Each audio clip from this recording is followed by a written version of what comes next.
Okay, I feel like movies are finally sort of starting to come back to where we were pre-March 2020, and I'm so excited about it. Today we have a review of Cruella. Welcome back, or if you are new here, welcome. My name is Katrina and I make bookish content here on this channel at least twice a week, and then movie reviews just like this one here at the weekend. I will leave my movie review playlist linked up above. They are of course always spoiler free, and yes, today we're going to be talking about Cruella, which I had like advanced tickets to see in the Dolby screen, and that just makes me so happy. I feel like it's like, yes, pre-March 2020 movie viewing. Very, very excited. This one was definitely valuable to see on that big screen with that big sound. So if you are thinking about using your movie going money to go and see this one, highly recommend. And if you can see it in some sort of enhanced format, I do think it is worth the extra money. So that's normally don't get to that until the end of the video, but putting that out there right away. I absolutely love this film. I could definitely see me going back and seeing this again for a second time, partly because there's not a lot of like blockbusters like this one out right now, but also because I really enjoyed it. It would be interesting to see it in regular format and do the comparison. So if that is something that you would like to see, then let me know. This one stars Emma Stone and Emma Thompson, and so it's like the battle of the Emmas. I just think that Emma Stone did such a good job in this one. The amount of acting she just does with like facial expressions, like where she's got like a kind of like wide eye that's like watching, or like a bit of extra kind of blinking, or just like a twitch of the lip as a little snarl, like just those tiny little facial expression changes that she does just adds so much to the character and adds so much to the film. I will say that this one is definitely on the darker side. Death is shown, dealt with, mentioned. There are some concepts in it of what makes Cruella that younger children I think definitely wouldn't understand. So this is maybe something as well, if you were thinking of getting the like premiere access on Disney Plus, maybe parents watch it ahead of time before sharing with older children, just so you know the points that might cause distress or discussion even. But yes, absolutely loved it. I know when I've been chatting to Hayley, she said that she's kind of, as she's been dotting about the cinema, heard the soundtrack, and I was like, yeah, okay, it's a Disney film, of course we know it's going to have a good soundtrack, but the soundtrack of this one was great, and the soundtrack reflects the time that the movie is set as well, because we deal with the movie in the 60s and the 70s, and so the music kind of progresses as the timeline progresses, and the music progresses in conjunction with what is going on in Cruella Estella's life at the time, and I think that they used music really well. The other thing that I thought was really good was the kind of cinematography and the special effects. The cinematography was just fabulous. The amount of time we kind of see these really interesting shots and these really interesting perspectives, and then even just down to the fact that our, Walt Disney World castle at the very beginning of the film, all of it's in black and white, but then the Disney part is in the red of Cruella's red lipstick.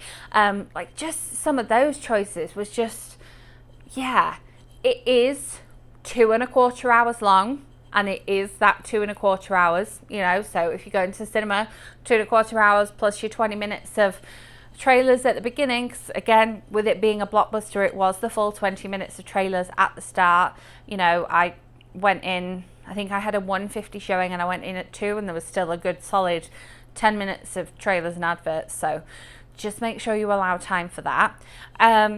The other thing that I really loved about it was that we saw some people from the world of like London theatre, like some UK theatre people that I've enjoyed watching on the stage showed up in this one. And I know that that's, not something that's terribly unusual, but for me, I was like, oh yeah. So we have the guy that was the original Jamie, and everybody's talking about Jamie. Everyone's talking about Jamie.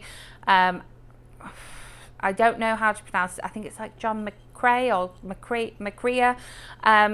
he pops up and I'm like, oh, it's him.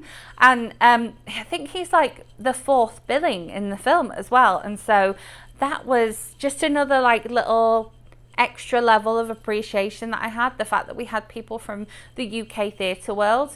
Obviously we have some dogs in there. The CGI of the dogs was pretty good. It was fairly obvious when it was just a dog being a dog and when it was a CGI dog being a CGI dog. And then of course we have the, you know, just again thinking about like your Oscars categories, we have like your makeup and hairstyling and your costume design, and oh wow, just stunning. I mean, the fact that Estella Cruella is a fashion designer, like, you know from the start that it's going to be some good fashion in the film. But even like the fashion that we have of the people at the big events that we see both Emmas at, and the fashion of Horace and Jasper. Horace? Yes, Horace. Jasper and other sidekick beginning with H. Horace, yes. Oh my goodness. Anyway, their fashion. The fashion that Estella Cruella, you know, the progression that she goes on from when she is completely alone at the start of the film to when she kind of like gets her break and her start in her career.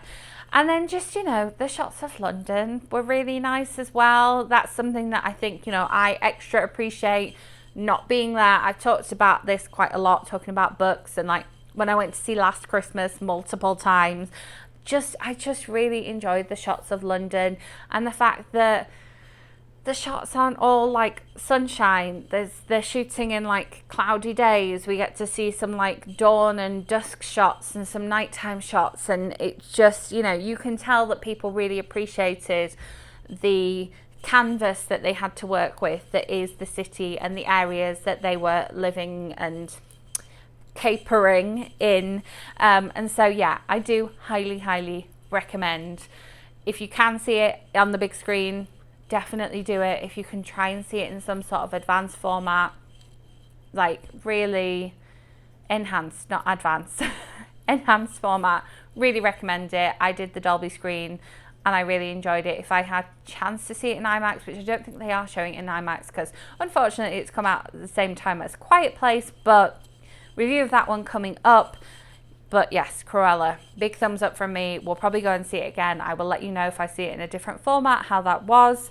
Review of A Quiet Place 2 will be coming up, so make sure you're subscribed and hit that notification bell. If you enjoyed this video, give it a thumbs up. And as always, if there is a new release that has come out that you would like me to go and watch and review for you here, let me know in comments. Other than that, I will be back with my next video.